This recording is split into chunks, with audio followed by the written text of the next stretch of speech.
కొద్ది సమయాన్ని దేవుని వాక్యం మీద మన మనసులో కేంద్రీకరించాలి. నేను ఎప్పుడు కూడా ఒక విషయం చెప్తాను, ఏంటి అంటే దేవుని యొక్క వాక్యాన్ని వినే శక్తి ఉండాలి, గ్రహించే శక్తి ఉండాలి. చెప్పండి, వినగలిగే శక్తి ఉండాలి, గ్రహించే శక్తి ఉండాలి. మీకు వినగలిగే శక్తి ఉండి గ్రహించే శక్తి లేకపోయినా, గ్రహించగలిగిన శక్తి ఉండి వినగలిగే శక్తి లేకపోయినా, దీని వలన మీ సమయం అంతా కూడా వృధా చేసుకోవాలంటే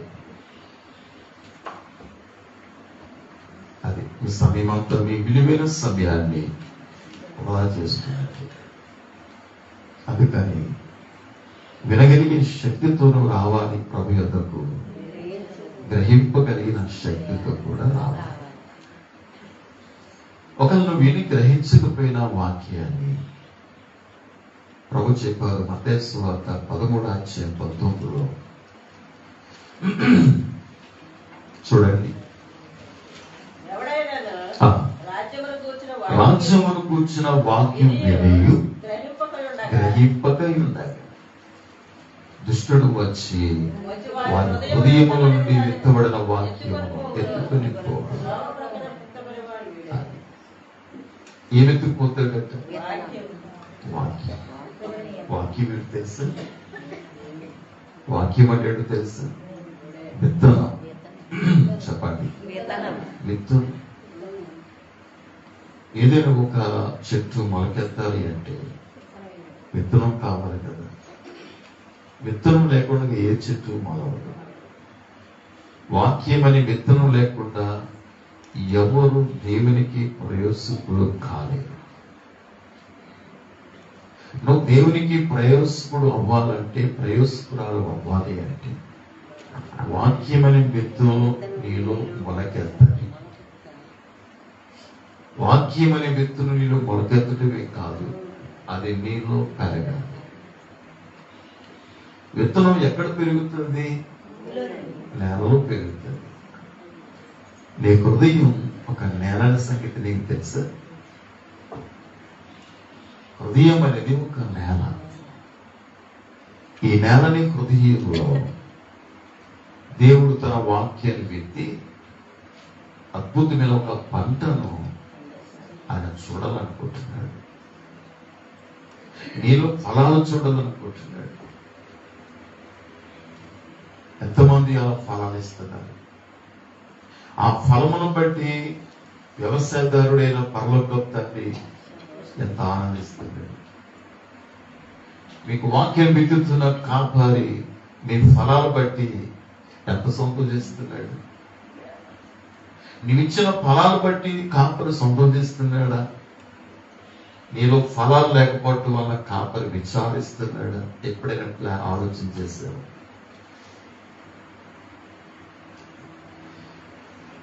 నీవిచ్చిన ఫలాలు బట్టి నీ కాపరి సంతోషిస్తే పరలోకమున దేవుడు సంతోషించినట్లే.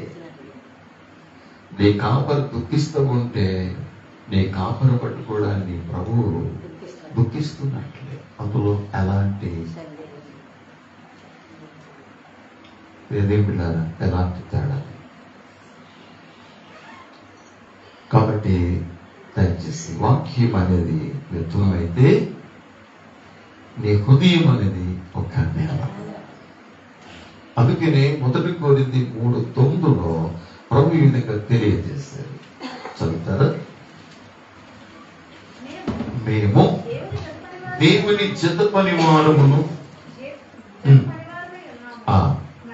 మరియు మీరు మరి అందా మీరు ఏమన్నా మీరు దేవుని వ్యవసాయమై ఉన్నారు, దేవుని గృహమై ఉన్నారు. వ్యవసాయం. మేమెవరు? అదే మన చదువుతామా? మేము దేవుని జత పనివారు. నా జత పని ఎవరో తెలుసు? చెప్పండి. నా జత పనివాడు నా దేవుడు. నా దేవునితో నేను జత పనివాడిగా చేస్తున్నాను పని. మీరు దేవుని వ్యవసాయం అయి ఉన్నారు. మీకు అర్థమైందా?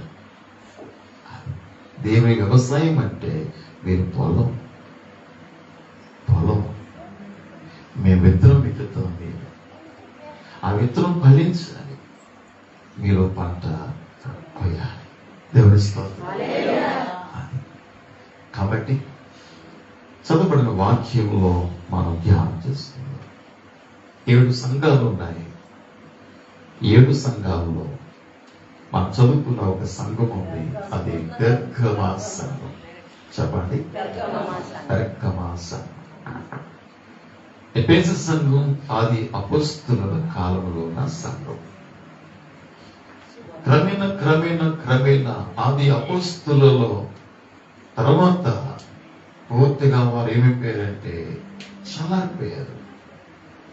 మొదటి ప్రేమను వారు కోల్పోయారు.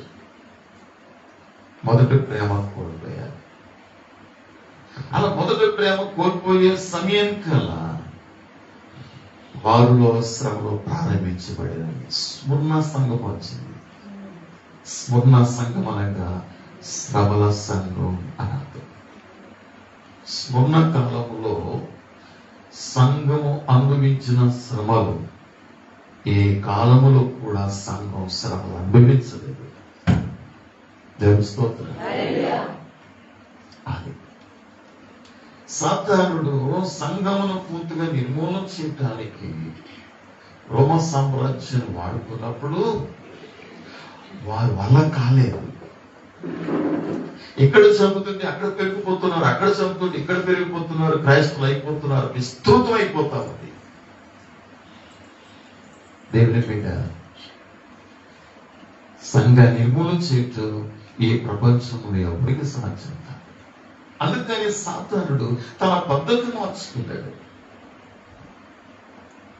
శ్రమల ద్వారా నిర్మూలన చేయాలనుకుంటున్నాను కానీ నా వాళ్ళకు కావట్లేదు అని చెప్పి సాతానుడు తన పద్ధతి మార్చుకుని కాన్స్టైంట్ అనేటువంటి ఒక చక్రవర్తి రోమా సామ్రాజ్యాన్ని పరిపాలన చేస్తున్న సమయంలో దీనికి ఒక కళ వచ్చింది.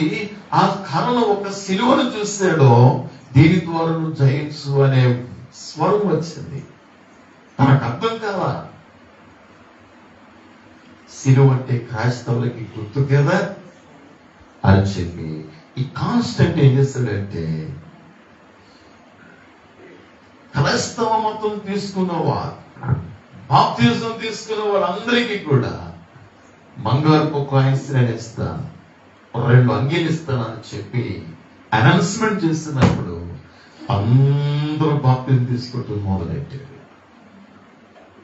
మార్మన్స్ ఉన్నవాడేంటి, మార్మన్స్ లేనోడేంటి, ప్రతి ఒక్కరు కూడా ఆ బంగారు కాయిన్స్ కోసం ఆశపడి, ఆ వస్త్రాల కోసం ఆశపడి అందరూ కూడా పిల్లారా బాప్తిజం తీసుకుంటూ క్రైస్తవులుగా మారిపోయారు అందరూ కూడా. అంటే క్రైస్తత్వం లోకం 2 కూడా ఏమైపోయినాయి అంటే కాన్స్టెంట్ కాలంలో మిళితమైపోయినాయి. ఏమైపోయింది చెప్పండి, 2 కూడా ఏకమైపోయాయి. అందుకే పెర్గమా సంఘం గురించి ప్రభు ఏమంటారంటే, మళ్ళా చదవండి 12వ వచనంలో.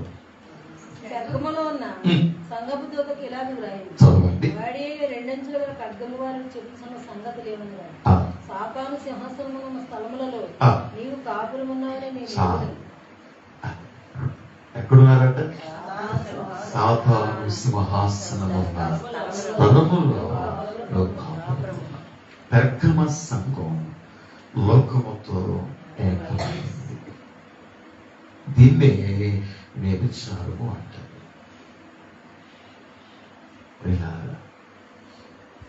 ప్రమాణం. కాబట్టి లోకం సంఘం ఒకటైపోయింది. ఒక క్రైస్తవుడు రక్షణ పొందిన వ్యక్తి లోకములో ఉన్న లోకస్తులతో వివాహం చేయటం దాన్ని వ్యభిచారం అంటారు.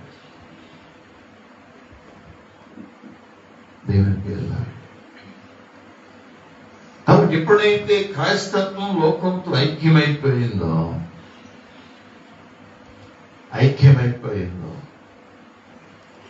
అలాంటి పరిస్థితులలో దేవుడు ఒక్కొక్కరిని పిలుస్తా ఉన్నాడు బయటికి. చదవండి, 14 వచనం చదవండి. అయినను నేను నీ మీద కొన్ని తప్పిదములు మోపవలసి ఉన్నది. ఎఫెసు సంఘానికి ఏమో నేను నీ మీద తప్పొకటి మోపవలసి ఉన్నది అన్నాడు. ఒకటే తప్పు. పెర్గమ సంఘానికి ఏమో కొన్ని తప్పిదలు మోపవలసి ఉన్నాయి అన్నాడు. గమనించు, నువ్వు ఎఫెసు సంఘంలో ఉన్నట్లయితే నీ మీద ఒకే తప్పు మోపుతున్నాడు ఆయన. మొదటి ప్రయాణం విడిచిపెట్టేవారి తప్పు మోపుతున్నాడు. నువ్వు పెర్గమ సంఘములో ఉన్నట్లయితే ఒక తప్పు కాదు, కొన్ని తప్పిదాల మీద మోపవలసి ఉంది అంటున్నాడు. ప్రియులారా, నువ్వు ఫిలదెల్ఫియా లేకుండా, స్ముర్నలో లేకుండా, ఎఫెసు సంఘంలో లేకుండా ఫిలదెల్ఫియాలో సంఘములు కనుక నువ్వు ఉన్నట్లయితే ఫిలదెల్ఫియా సంఘానికి ఏ తప్పు మోపల, మెచ్చుకున్నాడు ఆ సంఘాన్ని. ఏం చేస్తాడు చెప్పండి? మెచ్చుకున్నాడు. ఎందుకు మెచ్చుకున్నాడు? వాక్యమును గైకొంది ఫిలదెల్ఫియా సంఘం. వాక్యమే నాకు జీవనాధారం, వాక్యం లేకుండా నేను బ్రతకాలే, వాక్యమే నాకు సర్వం. ఎంతమంది ఉన్నారు ఈ రోజున అట్లాంటి క్రైస్తవులు? అవసరమైతే వాక్యం కొరికే, సత్యం కొరికే నా జీవితాన్ని పణంగా పెడతాను. ఈ వాక్యం కొరకు ఎన్ని శ్రమలను నేను భరిస్తాను. ఎంతమంది ఉన్నారు అలాంటి వారు? ఈ వాక్యం కొరకు ఎంత క్రయమైన చెల్లిస్తాను. నువ్వు వాక్యం గైకొట్టమంటే దాని వెనక నువ్వు క్రయం చెల్లించాలి. ఏం చెల్లించాలి చెప్పండి? క్రయం చెల్లించాలి. నువ్వు వాక్యం గైకొనాలంటే పునరుద్ధానపు యొక్క శక్తి నీకు కావాలి. పునరుద్ధానపు శక్తి అంటే పరిశుద్ధాత్మ శక్తి అన్నట్టు. ఎలాగొస్తుంది పునరుద్ధాన శక్తి? మంచి క్రయం చెల్లిస్తేనే వస్తుంది. ఎలాగొస్తుంది పరిశుద్ధాత్మ శక్తి? నువ్వు మంచి క్రయం చెల్లించాలి. ఏంటి ఆ క్రయం అంటే? చదువుదాం. ఫిలిప్పీ పత్రికకు రండి, 3వ అధ్యాయంలో 10వ వచనం చదువుకుందాం. దానికి ముందుగా 9వ వచనం మార్చండి. ఎవరిని చూడండి. పౌలు గురి చూసారా? పౌలు గురి చూసారా? క్రీస్తును సంపాదించుకొని. ఇది పౌలుకున్న గోల్ అన్నమాట. ఈ రోజున నేను ఏం సంపాదిస్తున్నా, ఎవరిని సంపాదిస్తున్నా? పౌలేమో క్రీస్తును సంపాదించుకోవడానికి ఇంకా సంపాదనలో ఉన్నాడు. అదే పేతురేమో అప్పటికి తను కలిగి ఉన్నాడు. పేతురును యోహానును దేవుని మందిరానికి వెళ్తున్న సమయంలో, మెట్లెక్కి పైకి ఎక్కుతున్న సమయంలో అక్కడ ఎవరున్నారు? అక్కడ ఒక కుంటివాడు ఉన్నాడు. కుంటివాడు పాప ఆశతో ఎదురు చూస్తూ ఉన్నాడు. ఏమైనా వరిస్తారేమో అని, సహాయం చేస్తారేమో, ధర్మం చేస్తారేమో అని. ఇలా మా యొక్క వెండి బంగారాలు ఏమీ లేవు, మా కలిగినదే మీకు ఇస్తున్నాను. చూస్తారా? నాకు కలిగినదే. ఏం కలిగి ఉన్నాడు పేతురు? యేసు నామమున అన్నాడు. అంటే ఏం కలిగి ఉన్నాడు అనమాట? అప్పటికే పేతురు కలిగి ఉన్నాడు. అది కలిగి ఉండటానికి పేతురు ఎంత క్రయం చెల్లించడో చెప్పున. లూకాసు వార్తకు ఒకసారి 5వ అధ్యాయానికి మనం వెళ్దాం. లూకాసు వార్త 5వ అధ్యాయం 11వ వచనం భాగములో వారు దోరెను ధరికి చేర్చి సమస్తమును విడిచి ఆయనను వెంబడించి. దోరెను ధరికి చేర్చి అంటే మొదటి వచనం చదవాలి. స్పీడ్గా ఆయన మీద పడుచుండగా ఆయన గెన్నెల సెంతు సరస్సు తీరమున నిలిచి ఆ సరస్సు తీరమునున్న 2 దోణిలను చూచెను. జాలరులు వాటిలో నుండి దిగి తమ వలలు కడుపుకునిచుండిరి. ఆయన ఆ దోణిలలో సీమోనుదైన ఒక దోణి ఎక్కి కొంచెము త్రోయమని అతన్ని అడిగి కూర్చుని దోణిలో నుండి జనసమూహములకు బోధించుచుండెను. ఆయన బోధించును చాలించిన తర్వాత దోణిని లోతునకు నడిపించి చేపలు పట్టుటకు మీ వలలను వేయుడని సీమోనుతో చెప్పగా, సీమోను ఏలినవాడ, రాత్రి అంతయు మేము ప్రయాసపడితే గాని మాకేమీ దొరకలేదు. ఆయనను నీ మాట చొప్పున వలలు వేస్తుమని ఆయనతో చెప్పాను.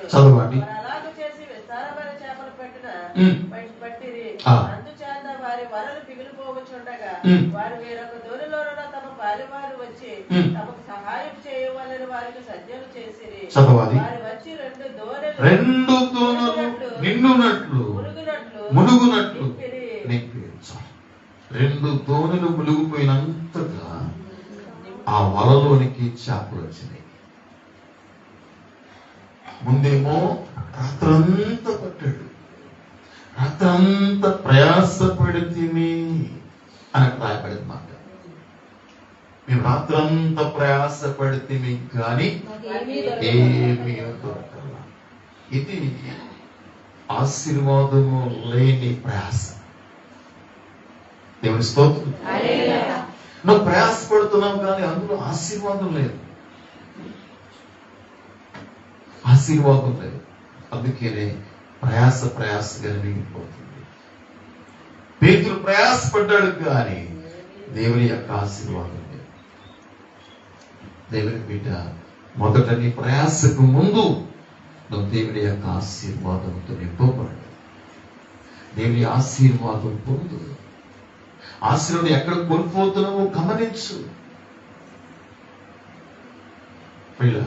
రాత్రంతా ప్రయాసపడితే కానీ ఏమీ మాకు దొరకలేదు. తన నిస్సహాయ స్థితి ప్రభు ఎదుట తెలియజేస్తాం.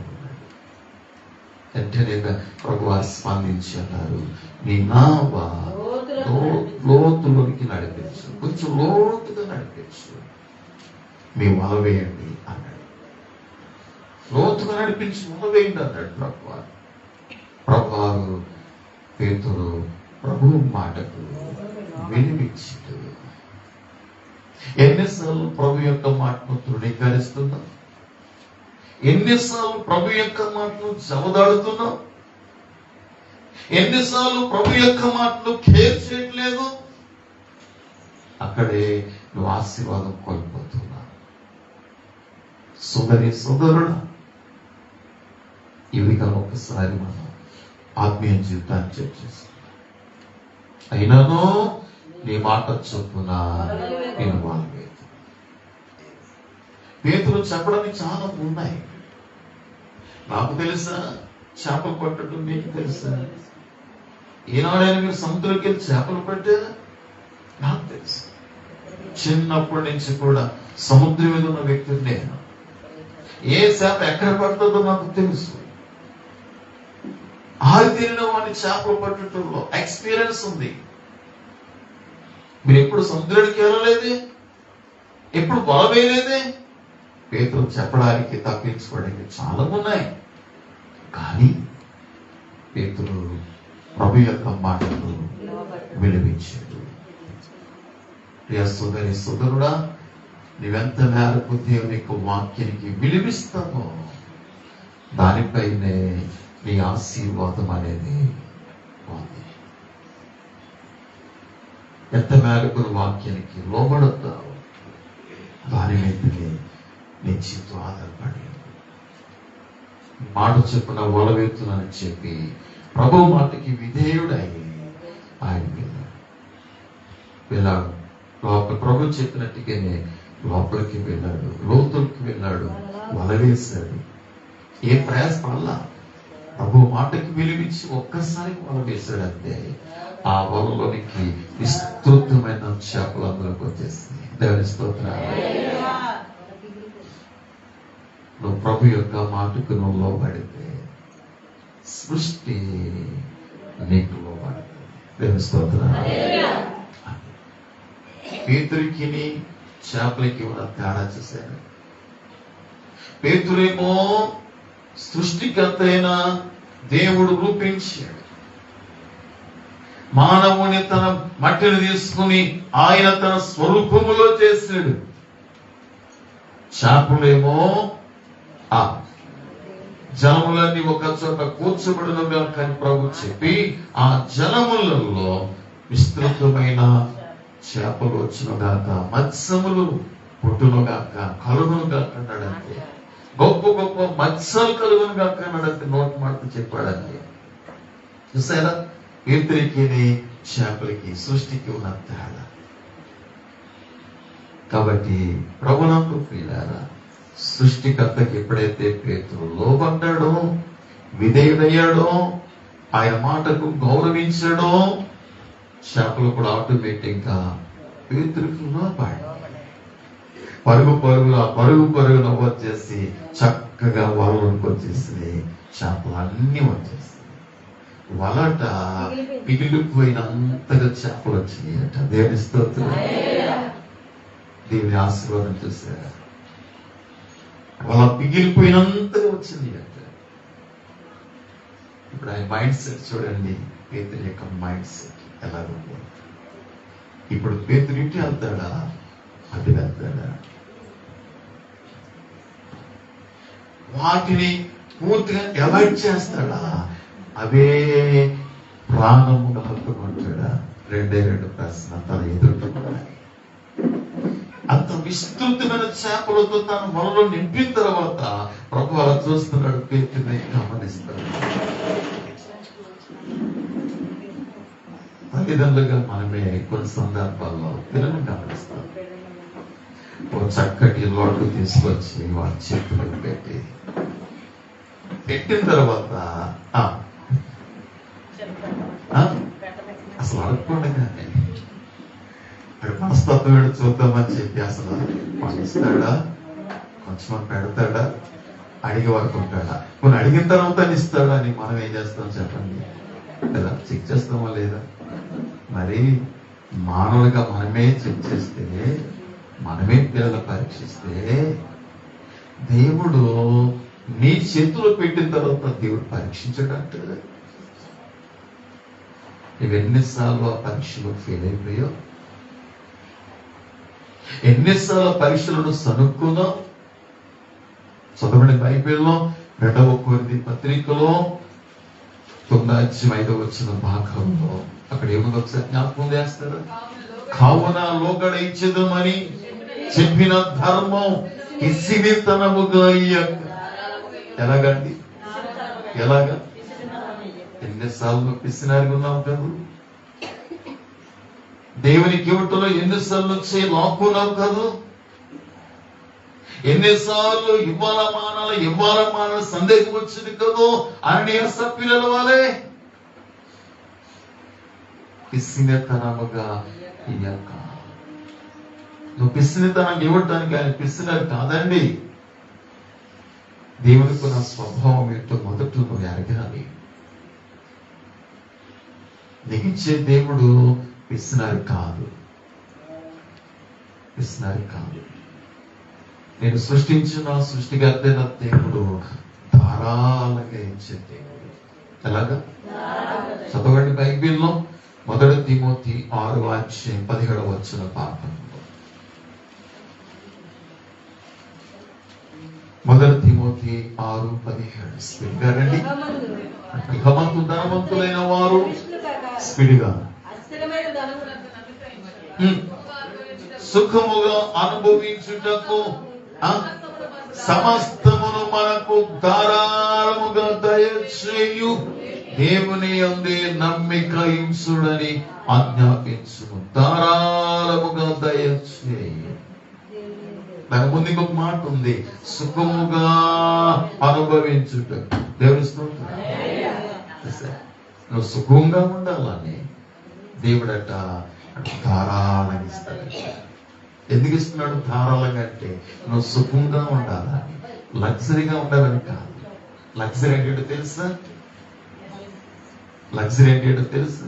నీ అవసరతకు మించి ఉన్న దానిని లగ్జరీ అంటారు. అది నీ అవసరతకు మించి ఉండకూడదు, దాని లగ్జరీ అంటారు.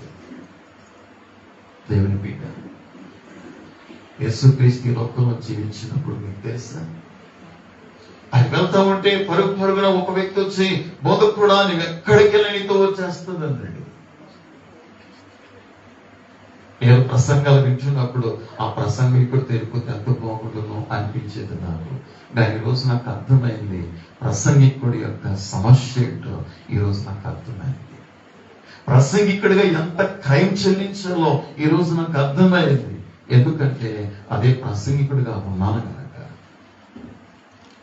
అదే ప్రసంగికుడిగా ఉన్నాను కనుక. వింటున్నారా? దయచేసి మన దేవుడు సుఖముగా అనుభవించుటకు ధారాళంగా దయచేసే దేవుడు. మరి ధారాళంగా దయచేయాలంటే నువ్వు ధారాళంగా ఇవ్వాలిగా. నువ్వు పిసినారిగా ఉంటే దేవుడు ధారాళంగా ఎలాగిస్తాడు? ఆయన ధారాళంగా ఇచ్చినప్పుడు నీవు ఇవ్వటంలో ధారాళంగా ఉండాలి. ధారాళంగా ఉండాలి. ప్రియా సంగమా, ధారాళంగా దయచేయు దేవుని యందు నమ్మిక ఉంచండి అన్నాడు. ఎవరి ఎందు మన నమ్మిక ఉండాలట? రాబడి మీద కాదు మన నమ్మిక, సృష్టికర్త అయిన దేవుడు. ఏ వ్యాపారానికి ఇచ్చాడో, ఏ ఉద్యోగానికి ఇచ్చాడో, ఏ చేతి పనికి ఇచ్చాడో, బ్రతకటానికి ఆయన ఇచ్చిందిగా ఆ చేతి పని. నీ అంతా నువ్వు సంపాదించింది కాదుగా. ఒకవేళ నువ్వు సంపాదించడానికి జ్ఞానం ఇచ్చింది ఆయనేగా, ఆలోచన ఇచ్చింది ఆయనేగా. ఆ ఉన్న ఆలోచన అంతా దేవుడు తీసివేస్తే నీవు ఎవరికి ఉపయోగపడతావు కదా? మనం వెళ్ళాం కదా కొత్త వలస ప్రాంతానికి, డేవిడ్ గారు తీసుకెళ్లారు కదా. వికలాంగులు మనం చూసాంగా, యవనస్తులు కూడా ఉన్నారుగా. మైండ్ పనిచేస్తున్నాయి అంటారా? వాళ్ళు ఎవరికి ఉపయోగం ఉందంటారా? దేవుడు అట్లాంటి పరిస్థితుల్లో చేస్తే నీకు ఎవరికి ఉపయోగపడతావు? కాబట్టి సోదరి సోదరుడా, ఆ జ్ఞానం ఇచ్చింది ఆయనేగా, ఆ పని ఇచ్చింది ఆయనేగా, అభివృద్ధి చేసింది ఆయనేగా. ఆయనకి ఇవ్వడానికి మరి పిసినారు ఉంటావా?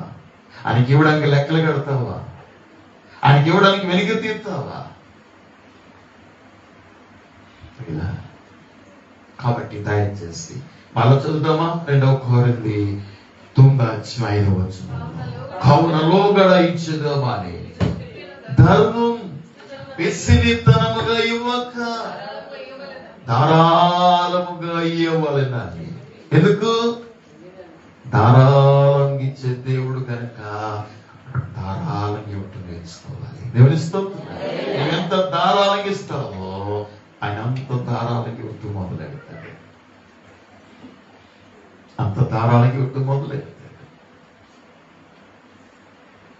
తర్వాత చెప్పి మీ యొద్దకు ముందుగా వచ్చి దారిని వారిని హెచ్చరించుట అవసరమని తలంచితే చదవాలి. కొంచెముగా విత్తువాడు కొంచెముగా పంట కోయును, సమృద్ధిగా విత్తువాడు. మీరు పాయింట్ గమనించారు? ముందేమో అని చెప్పారు. మళ్ళా చదవను ఒకసారి 5వ వచనం. కావున లోగడ ఇచ్చేదమని మీరు చెప్పిన ధర్మము పిసినితనముగా ఇయ్యక. ఇవ్వటం గురించి ఏమో 5వ వచనంలో మాట్లాడుతున్నాడు. కింద వచనం వచ్చేసరికి ఆయన ఏమంటున్నాడంటే వెత్తడం గురించి మాట్లాడుతున్నాడు. నీకు అర్థమైంది పాయింట్? ఈ రహస్యం చాలా మంది తెలియదు. ఇవ్వటమే వెత్తటం అండి. దేవుని స్తోత్రం. అదే ఇవ్వటమే విత్తటం. నువ్వు ఇస్తున్నావు అంటే దాన్ని విత్తుతున్నావు అండి. విత్తుతున్నావు. ఒక 10 రూపాయలు విత్తావు అనుకోండి, ఎగ్జాంపుల్. ఓ విత్తు నుండి ఎన్ని వస్తాయండి కదా? 100 రూపాయలు దేవుడికి ఇస్తాడు. 100 రూపాయలు విత్తావు అనుకోండి, 1000 రూపాయలు దేవుడికి ఇస్తాడు. 1000 రూపాయలు ఇచ్చామనుకోండి, దేవునికి 10,000 రూపాయలు. అంటే విత్తుడు గురించి మాట్లాడుతున్నా. విత్తడి గురించి మాట్లాడుతున్నాను. ఒక్క గింజ విత్తుతాం మనం, ఒడ్లు గింజ కానీ గోధుమ గింజ కానీ ఒక చెట్టుగా వస్తుంది. లెక్క పెట్టండి ఎన్ని ఉంటాయి అందులో. నీ విత్తింది ఒక్క గింజ కదా, అవునా? దేవుని బిడ్డ ఎప్పుడు విత్తటం. ఈరోజు నువ్వు ఎలా విత్తుతున్నావు, నువ్వేది విత్తుతావో అదే పంట మళ్ళా వస్తుంది. దేవుని స్తోత్రం. విత్తడి గురించి మళ్ళా చదువుతాం. కొంచెముగా విత్తువాడు కొంచెముగానే పంట కోయడు. నీ విత్తిన దాని మీద నీకు పంట ఉంది. నీ విత్తిన దాని మీద పంట ఉంది. ఒక ఎకరక పొలంలో పావు విత్తులో పావి పంటకు వస్తావు. కేజీ గింజలు విత్తితే కేజీకి సంబంధించిన పంటను కోస్తావు. విత్తిన దాని మీదనే నీ ఆశీర్వాదం ఆధారపడి ఉంది. కాబట్టి సమృద్ధిగా విత్తువాడు సమృద్ధిగా పంట కోయుడు అని. కాబట్టి ప్రభు వారు పేతుని గమనిస్తా ఉంటాడు. ఏం చేస్తాడు పేతురు?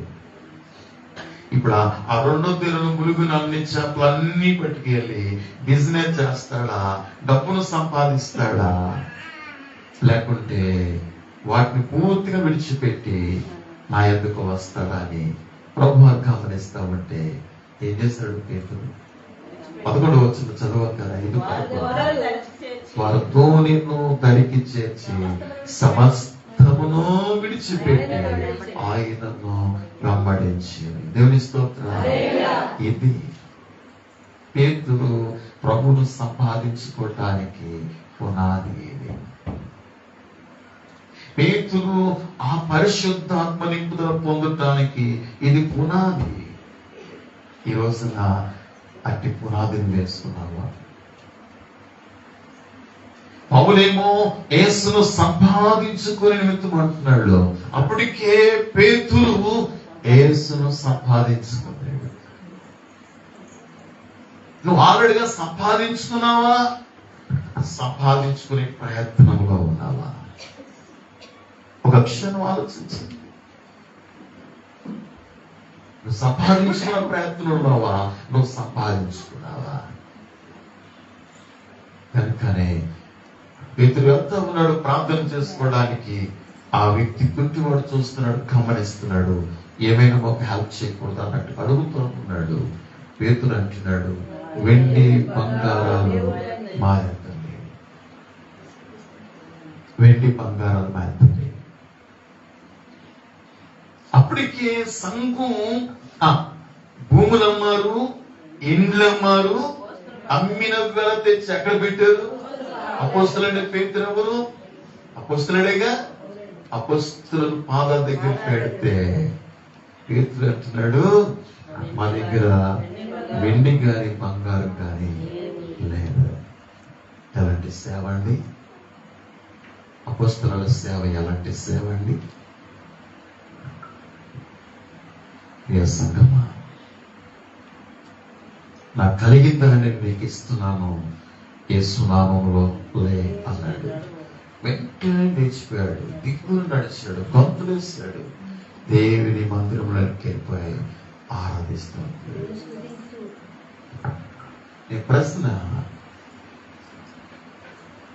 నీకు ఇవ్వటానికి ఏముంది నీ దగ్గర? ఒక రోగగ్రస్తుడు అంటే ఆయనకి ఇవ్వటానికి నీ దగ్గర ఏముంది? పేతురు వెండి ఇవ్వాల, బంగారం ఇవ్వాలా? ఆ రోగగ్రస్తుడికి అవసరమే, డబ్బు అవసరమేమో, కానీ డబ్బు కంటే ఇంకా అవసరమైనది క్రీస్తుని ఇవ్వటం. నువ్వు ఇవ్వగలవా? పేతురు స్థానంలో క్రీస్తుని పంచగలవా? నేను ఇవ్వగలవా వ్యక్తికి? నువ్వు ఇవ్వాలంటే నువ్వు కలిగి ఉండాలిగా, నువ్వు ఇవ్వాలంటే నువ్వు పొందుకోవాలిగా. ఎవరికైనా 10 రూపాయలు ఇవ్వాలంటే నీ దగ్గర ఒక 100 రూపాయలు ఉండాలిగా. నీకు 10 రూపాయలే ఉన్నాయనుకోండి నీ దగ్గర, ఆ వ్యక్తికి నువ్వేమి ఇస్తావు? నువ్వు ఇవ్వలే, అది నీకు అవసరం ఇవ్వాలి. దేవుని బిడ్డ, నువ్వు సమృద్ధిగా అందుకునే పౌలు అంటున్నాడు, క్రీస్తును సంపాదించుకొను నిమిత్తం. ఒకసారి మాటకి రండి, పాయింట్. ఫిలిప్పి 3:9 క్రీస్తును సంపాదించుకొను నిమిత్తం అని చెప్పి 10 చదువుతాం. అప్పుడు చదవాలి. ఆయన మరణ విషయంలో సమానానుభవం గల వాడనై ఆయనను ఆయన పునరుద్ధరణ బలము ఎరుగు నిమిత్తము ఆయన శ్రమలలో పాలివాడు ఎరుగు నిమిత్తము సమస్తమును నష్టపరుచుకొని పెంటకు సమానముగా ఎంచుకుంటున్నాము. పేతురు ఏ స్థాయికి వచ్చాడో పౌలు కూడా ఆ స్థాయికి వచ్చాడు.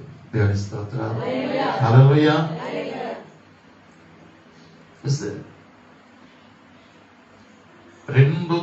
రాత్రంతా ప్రయాసపడ్డాడు పేతురు. తెల్లవారు సరికల పరిస్థితి ఎంతగా మారిపోయిందో చూడండి. రాత్రంతా ఇబ్బంది పడుతూ వచ్చాడు పేతురు. కనీసం ఒక్క చేపన దొరుకుతామని ఆశపడ్డాడు.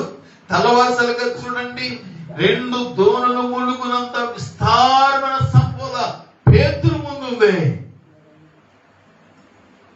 కానీ ప్రభును కలుసుకోగానే తన మైండ్ సెట్ అంతా మారిపోయింది. నాకు చూడండి ఎందుకు చూస్తే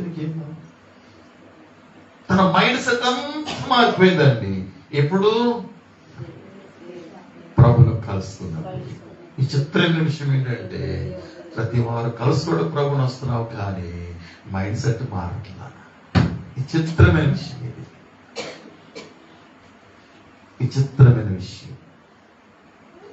అతనికి వస్తున్నావు ప్రభు దగ్గరికి కానీ మైండ్ సెట్ మారట్లా.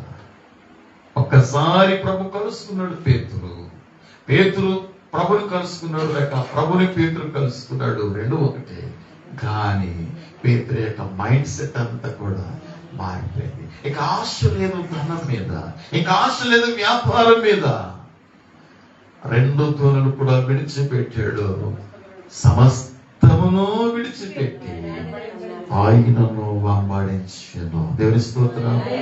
అంత క్రైమ్ చెల్లించాడండి పేతురు ప్రభువును సంపాదించుకోవటానికండి. ప్రభువును సంపాదించుకోవటానికి అంత క్రైమ్ చెల్లించాడు. పరిశుద్ధాత్మ పొందటం అనేది తేలికైన విషయం అనుకోకండి. ప్రభు ఆయన ఆత్మనిచ్చి నన్నంత ఈజీగా ఆయన ఆత్మనిచ్చింది.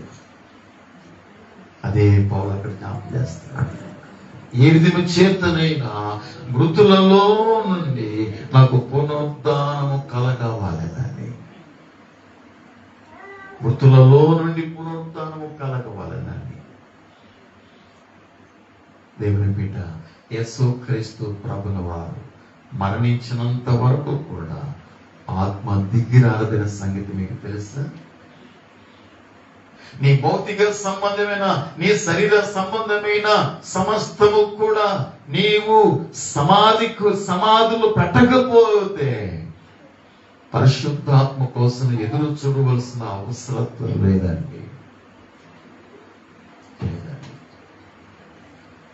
కాబట్టి ప్రభువును పిల్లలు చూడండి, పరిశుద్ధాత్మను పొందటానికి, పునరుద్ధాన శక్తి పొందటానికి పౌలు అంటున్నాడు, ఆయన మరణములో సమానగించుకున్నాడు, ఆయన శ్రమలలో పాలివాడయ్యాడు, సమస్తము ఆయన నష్టంగించుకున్నాడు, విలువైన వాటిని పెంటతో సమానగించుకున్నాడు.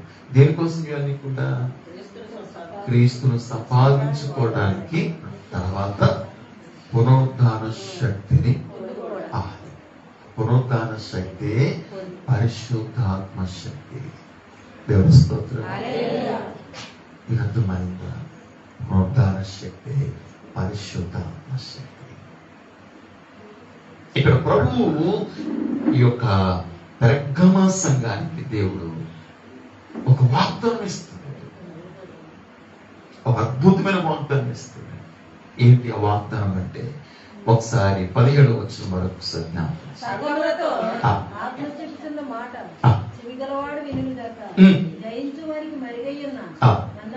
జయించే వానికి మరుగయ్యున్న మన్నను భుజింపనితును, మరియు అతనికి తెల్లరాత్రి మరుగయ్యున్న మన్న తెల్లరాయి.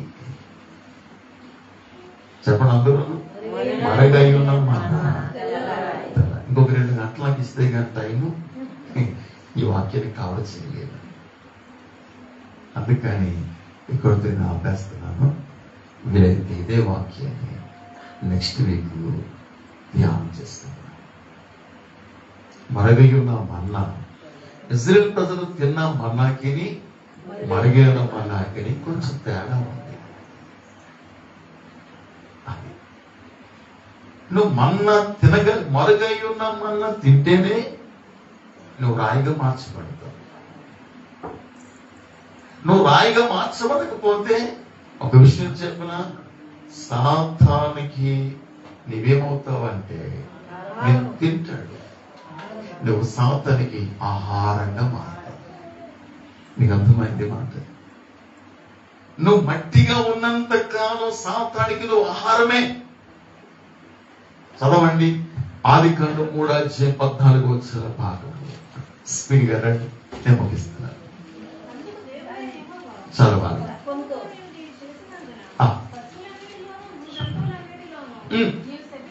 నీవు శపించబడిన దానివై నీ కడుపుతో ప్రాగుసు బ్రతుకు దినములని మన్ను తింటావు, మరియు నువ్వు బ్రతికే దినములన్నిట కూడా నువ్వు మన్ను తింటావు. ఎవరితో చెప్తున్నాడు మాట? సర్పం. సర్పానికి ఆహారం ఏంటో తెలుసా? మన్ను. 17-19 చదవండి.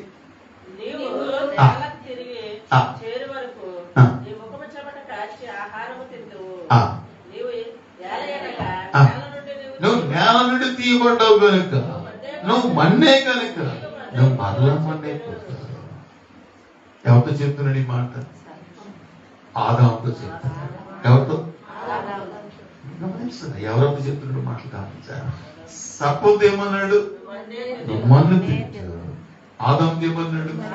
నువ్వు మన్నే. అంటే ఇప్పుడు సర్పం ఎవరు తింటాడండి? చెప్పండి. ఇప్పుడు ఎవరు తింటాడండి?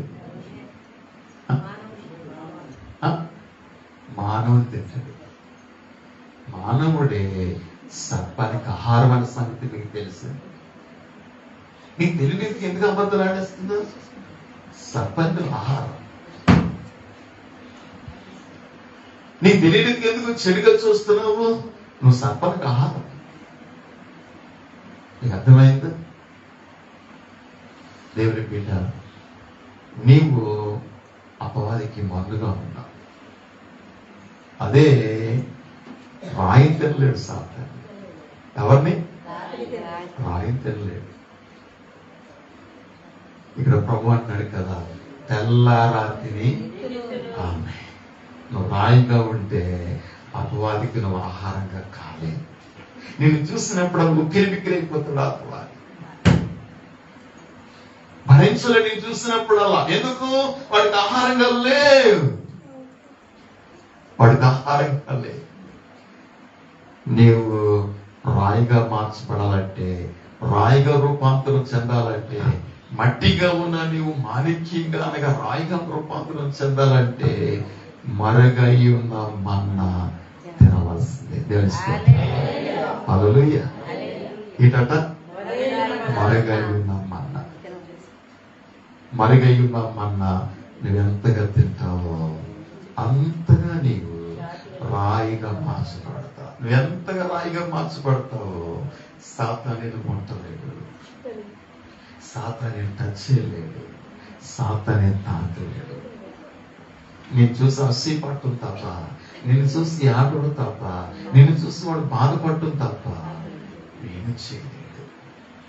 ఇక్కడ ఎంతమంది రాయిలుగా ఉన్నారు, ఇక్కడ ఎంతమంది మట్టిగా ఉన్నారు. మీకు మీరే పరీక్షించుకోనండి. మీ మనస్సాక్షి మీకు చెప్తుంది నువ్వు రాయివో అని మట్టివో. దేవుని బిడ్డ కాబట్టి దయచేసి జ్ఞాపకం చేసుకోండి. తలలో వంచుతామా, కళ్ళ మూసుకుంటామా?